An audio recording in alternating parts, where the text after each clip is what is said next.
S'il pouvait y avoir encore aujourd'hui une ouverture, un ray de lumière sous la porte cloutée, et pour une fois je ne perdrai pas un instant à l'obturer de tout ce qui maintenant et depuis toujours le met en doute. Je ne perdrai pas un instant à louvoyer, à larmoyer, s'il pouvait y avoir encore quelque chose aujourd'hui, comme une ouverture, justement le col même, où j'ai d'abord pensé cela, ayant revécu sans aussitôt m'en rendre compte une joie d'enfance très lointaine. Ce devrait être celle-là pour moi mieux qu'aucune autre. Quand même, cela paraîtrait ne vouloir rien dire, me raccrochant à ce nouveau non-sens, faute de plus probantes raisons. Ce bondissement, ces bonds des eaux alpestres, des eaux glacées à la fin du jour, cette chute rieuse, réjouie, ravie, cette dévalée ou dévalade des eaux, à côté du sentier que nous remontions essoufflés par la pente, frissonnant un peu parce que la nuit rapidement tombait, était tombée, elles étaient encore claires, au point d'être à peine visibles, d'exister à peine pour les yeux, de seulement faire mieux voir, faire briller les schistes du fond. Rieuse, réjouie, ravie, c'était, quand j'y ressonge, plus caché, plus évasif, plus lointain que cela. Au-dessus de nous, au-dessus de nos yeux, là où la pente se faisait encore plus abrupte et les obstacles à leur course plus hérissés de vraies herses de pierre, elle se montrait tout à fait blanche et plus drue, au point qu'on aurait parfaitement pu les croire en cette venue de la nuit une coulée de neige. Si la neige n'était du silence amoncelé alors qu'elles explosaient, qu'elles tonnaient avec impétuosité fougueuse au milieu de ces herbages troués d'antres de marmottes. Plus haut encore, tout à fait en haut, se dressaient des bastions, des forteresses. Il y en avait même une à proprement parler, signalée sur la carte et désertée à coup sûr depuis longtemps, comme vides étaient les cimes.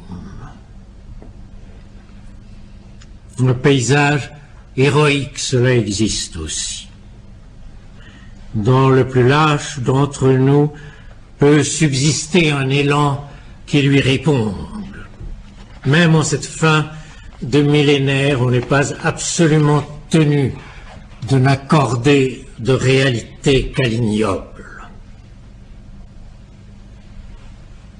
Comment cela pouvait-il sourdre de ces pierres, de ces masses énormes, graves, immobiles, sans qu'aucun Moïse ne fût visible près ou loin, à moins que l'une ou l'autre de ces montagnes cornues en évoquât le souvenir ou le retour possible.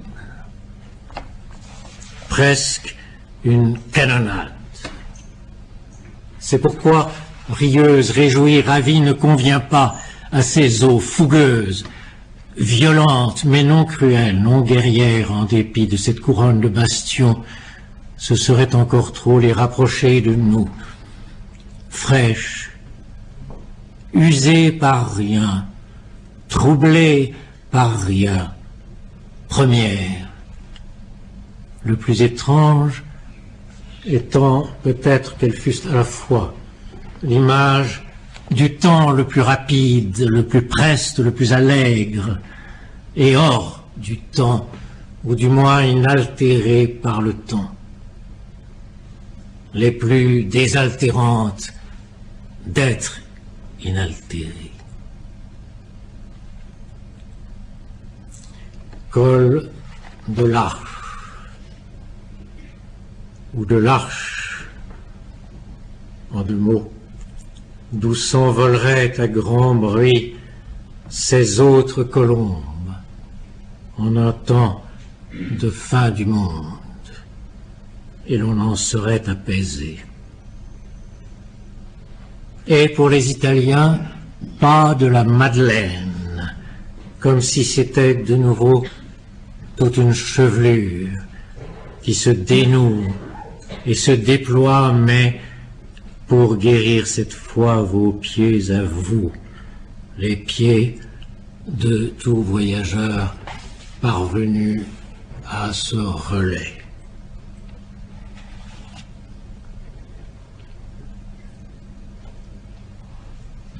Dans un conte de Yeats passe quelque part une ombre, chargée d'années, chantonnant « Je suis belle, je suis belle, je suis jeune, regardez-moi montagne, regardez-moi bois péissant, car mon corps brillera comme les eaux blanches quand vous aurez été emportés. » Ce fragment de chant, saisi au passage de la façon dont on en surprend d'autres, en plus d'un lieu de la divine comédie, a l'air de dire une pensée folle, de dire rapidement au passage que le plus bref, le plus rapide, survivra même aux montagnes.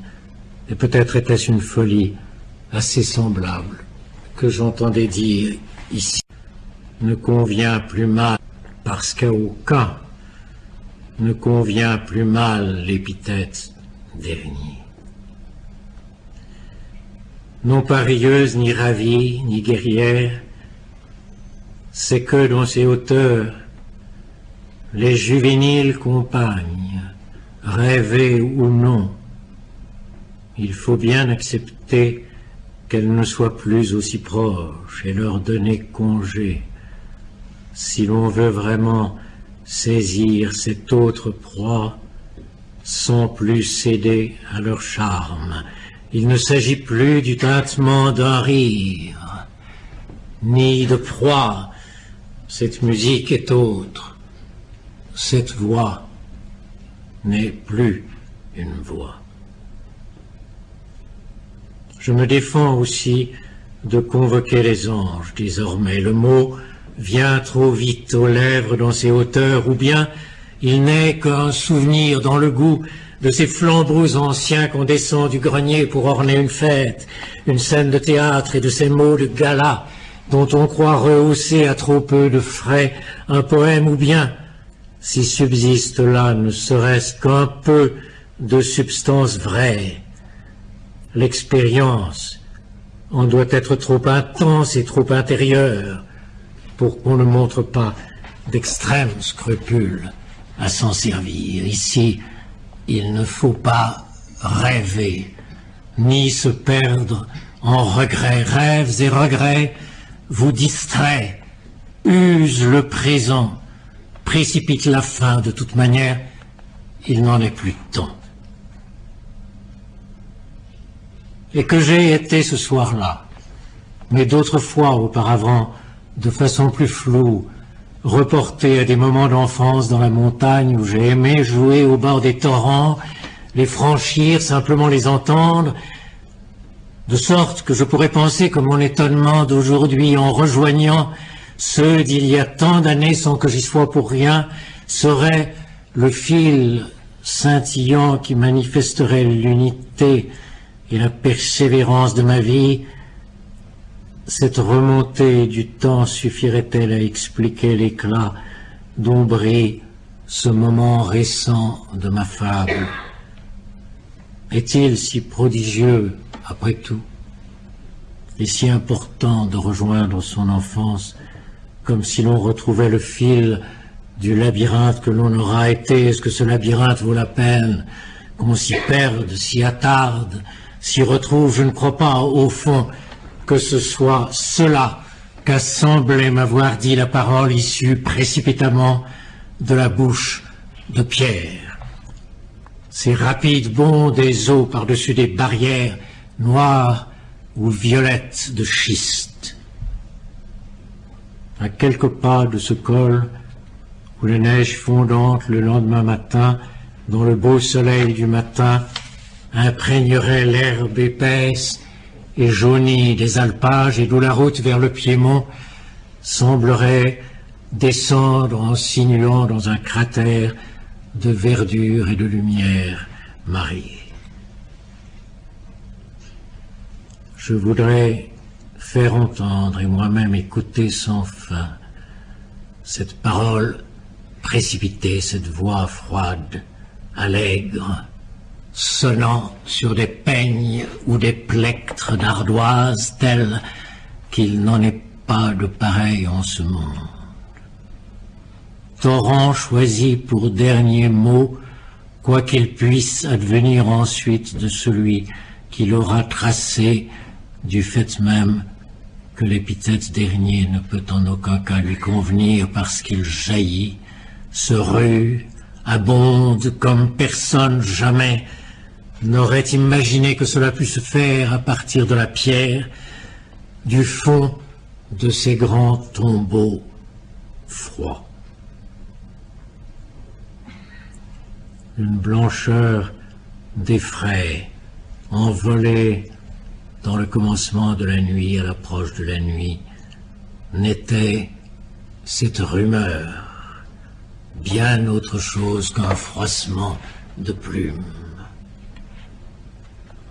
Cette course presque invisible qui fait sonner l'ardoise des plectres, qui produit cette sonorité d'ardoise dans l'imminence de la nuit, dans ces hauteurs où la nuit est tout de suite très froide, où, comme une bête mince, courrait, fuyant Orion, dans un couloir d'herbe épaisse, d'allées de schiste, ou comme aussi le passage précipité d'un de ces troupeaux transhumants qu'on a pu voir il y a déjà longtemps éclairer vaguement nos nuits. Ainsi ce lieu me veille d'images pures. Je ne veux pas les effacer pour le moment passant le col en contrebande, vêtu en colporteur d'images, ce serait trop beau. Aiguillé d'eau dans l'herbe déchirée, fraîcheur. Là pourrait être le secret, le foyer, prestesse, allégresse. Je parviens là. Enfin, c'est mon asile d'un instant. Nul besoin d'aller au-delà. Dans la montagne qui n'est qu'immobilité, gravité, silence, au pied de ces monuments funèbres je vois, j'écoute quelque chose qui pourrait être le temps, courir avec une sorte d'allégresse, en scintillant de loin en loin, mais sans marquer la moindre usure, sans rien perdre encore non plus de sa limpidité. Je le vois, je l'entends qui court, et pourtant, on le dirait, pareil à l'immobilité du ciel nocturne même, si ces constellations d'eau s'éparpillent trop vite pour qu'on puisse jamais songer à leur donner un nom. Mais ce n'est pas assez qu'il court ainsi sans s'user, sans se corrompre, éternellement rapide et jaillissant. C'est sa fraîcheur fichée dans le froid de la nuit et de l'altitude qui vous fait arrêter là, en esprit, pour un instant, pour très longtemps, pour toujours. Serait-elle par nous sans qu'on puisse comprendre comment, saisissable, imaginable, approchable, l'éternité n'est pas autrement fraîche. Voilà ce qui semble être dit par le torrent. Pourtant que je ne l'oublie pas, ce n'est pas une voix, malgré les apparences, ce n'est pas une parole, ce n'est pas de la poésie, c'est de l'eau qui bouscule les pierres et j'y aurais trempé mes mains. Il ne faut ni orner, ni troubler, ni freiner ce cours, que l'on puisse y tremper les mains et même les lèvres est rigoureusement vrai, mais est-il moins rigoureusement vrai, que ce n'est pas seulement de l'eau qui dévale de ces montagnes. N'est-ce pas cela que j'ai pu comprendre ailleurs, à propos d'une combe, d'un verger, d'une prairie, quand les traversant, je me laissais traverser par eux. Le torrent parle, si l'on veut, mais avec sa voix à lui, le bruit de l'eau. Serait-ce donc que sans m'en être avisé jusqu'ici, l'esprit décidément bien lent, bien obtus, je cherche à dire l'intérieur de ce bruit, de cette course, l'invisible en ces eaux par quoi il touche ce que j'aurais en moi d'invisible. Torrent, ce qui brûle, comme si la chose la plus fraîche pouvait être une flamme un instant entre deux mondes, et que le voyageur âgé, se retournant au moment de passer le col vers sa déjà lointaine enfance, à peine quelques lambeaux de brume là-bas au fond du Val, eut l'espace d'une seconde l'illusion de rejoindre plutôt ce qui encore